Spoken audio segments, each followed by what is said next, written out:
Norbotech Auto Accessories powered by Ikmal Rustli.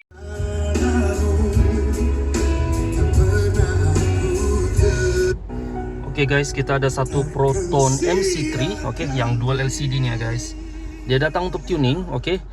Dia ada pasang DSP Clarion lah guys ya.